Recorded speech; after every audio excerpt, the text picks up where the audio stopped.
बाल सवंगडीमध्ये तुमचं स्वागत आहे। आज आपण श्रीकृष्ण आणि कालिया नागची गोष्ट ऐकूयात।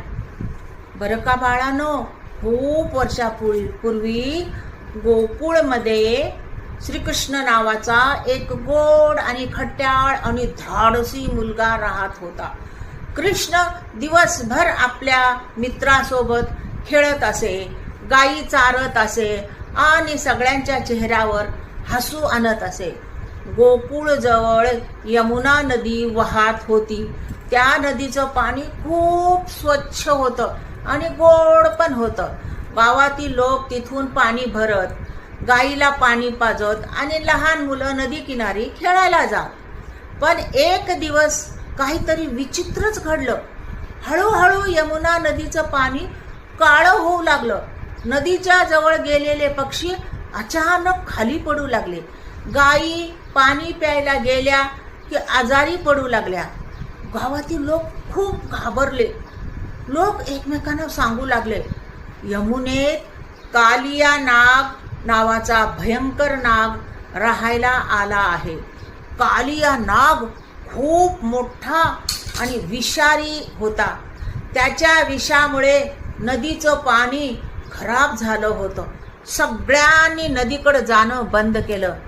एके दिवशी कृष्ण आपल्या मित्रासोबत नदी किनारी खेळत होता। तो चेंडूचा खेळ खेळत होता। खेळताना अचानक चेंडू उडाला आणि थेट नदीत जाऊन पडला। मित्र घाबरले। एक मित्र म्हणाला, कृष्णा, चेंडू राहू दे रे, तिकडे जाऊ नकोस, तिथे कालिया नाग आहे। दुसरा मित्र म्हणाला, हो कृष्णा, आपण दुसरा चेंडू घेऊया, पण नदीकडे जाऊ नकोस बघ। तिथले गोकुळमधले सगळे लोक त्रस्त झाले होते त्या कालिया नागामुळे। कृष्ण मात्र काय झालं, गोड हसला। तो म्हणाला, घाबरू नका मित्रांनो, मी आहे ना, मी चेंडू घेऊन येतो। असं म्हणत कृष्ण जवळच्या झाडावर चढला आणि अचानक धप असा आवाज आला। कृष्णाने यमुना नदीत मोठी उडी मारली। पाणी जोरात हलू लागलं। मोठ्या मोठ्या लाटा उडू लागल्या। पाण्यातून काळा काळा धूर वर येऊ लागला। इतक्यात कालिया नाग बाहेर आला। तो खूप मोठा होता। त्याचे अनेक खण होते। त्याच्या डोळ्यात राग होता। तो फुस फुस असा आवाज करत कृष्णाकडे पाहू लागला।